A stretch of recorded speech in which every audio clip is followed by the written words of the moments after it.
Have you ever been in a situation where you went on a trail you had never been on before, and you ended up getting in trouble? I have.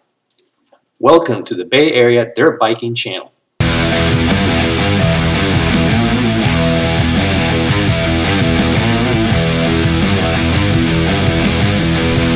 a look at that.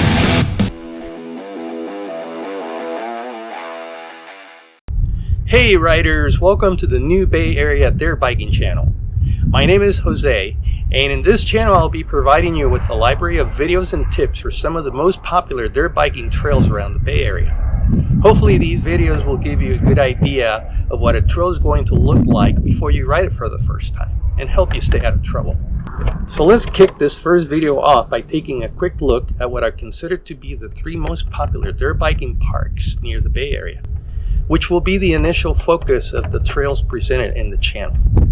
We'll start with Carnegie, which is one of 9 parks managed by the California State Vehicle Recreational Areas, or SVRA. By the way, consider buying a yearly pass for $50, which will get you into any of the 9 parks across the state. Carnegie is located about 20 minutes east of Livermore, on the Tracy side of the Alamo. So for most Bay Area riders, this park is within an hour and a half drive. Looking at an aerial map of the park, it's a pretty good sized park, about 2 square miles in area, and it has over 80 miles of marked trails.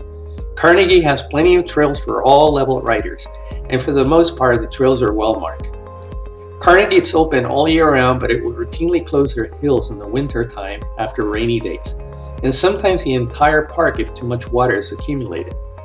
During the summer months, this park will get pretty toasty, so you might want to plan your rides for the early morning. The last comment I want to make about Carnegie is that almost every trail is bi-directional. That is, there is no traffic management unlike some of the other parks. This will tend to limit how fast you can ride, and you will need to be very careful during busy days such as weekends and holidays, since you're guaranteed to have to wait traffic on many of the trails, even in single track trails. On the upside, being able to ride the trails in either direction allows you to turn around and do reps of your favorite trail sections or hills to improve your technique. And if you're a beginner and the trail is getting too difficult, you can always turn around. I plan to make a separate video in the near future with a more comprehensive overview of the park. But in the meantime, check out the park's website for more information or to get a PDF map of the trails. I will leave some links below. Let's now move on to Hollister Hills, another SVRA park. This is also a very popular dirt bike park for Bay Area riders and my personal favorite. The park is located about 1 hour away south of San Jose by the Gabilan Mountains just south of Hollister. This park is much larger than Carnegie, but what really sets it apart is its natural beauty and diversity of scenery and terrain. Due to the fact that it straddles the San Andreas Fault, southwest of the fault the trails are sandy in nature, which allows the park to keep this large section open all year round, even after rainy days. The northeast side consists of more clay-rich adobe soil, and this section of the park is typically closed during the rainy season. During the summer, this park will typically be cooler than Carnegie. Although Hollister Hills has a few good trails for beginners, relative to its size, this park is more suitable to intermediate and expert riders who will be able to enjoy the many miles of amazing scenic and diverse trails. And unlike Carnegie, most trails at Hollister are one-way trails, which allows you to ride faster and be less worried about incoming traffic. If you're interested in learning more about Hollister Hills, make sure that you subscribe to the channel, since I'm planning to release a more comprehensive video of the park during the next few weeks. Moving on, the third nearby park that I would consider to be most popular among Bay Area riders is the Santa Clara Motorcycle County Park, also known as Medcalf. This park is located south of San Jose, so it's probably the closest park to most Bay Area riders. This park is much smaller compared to Carnegie or Hollister and has only about 20 miles of marked trail, but it is a good park for working on your technique, since due to its small size, you will find yourself doing reps of your favorite trails. It is also a very good park for beginners, since many of the trails close to the parking lot are not too hard. Medcalf does not have the many climbing hills you'll find at Carnegie, but it has some good challenging single-track hilly trails that will prepare you for most of the single-track trails you'll find at the other parks. Similar to Carnegie, Medcalf closes down after rainy days during the winter.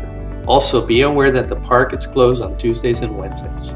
During the summer months, the park can get warm in the afternoons, but not as bad as Carnegie. Due to its small size, you should purchase an entrance ticket online in advance to make sure you can get in. I will leave the link below to the site for purchasing the tickets. As with the other two parks, I plan to release more detailed videos covering Medcalf trails in the near future. So make sure that you subscribe to the channel if you want to learn more about Medcalf. Before I wrap up this video, I want to make you aware of a very nice and useful website I found on the internet called Rider Planet USA. This website has a directory of almost every off-road park in the USA, including California. It has a lot of useful information on every park. So if you're interested in exploring other parks outside of the immediate Bay Area, I would strongly recommend that you start your research with this website. Hey, I hope you found some of this information useful and that you're interested in seeing additional content of our nearby dirt bike trails. If you do, let me tell you how you can help move this channel forward. Subscribe to the channel, turn on your notifications, leave me a comment below with your skill level, the park you normally go to, and which park and trails you would like to see covered in the channel. During the next couple of weeks, I'll be releasing an overview video of Hollister Hills, so make sure that you tune in. Until then, be safe and ride responsibly.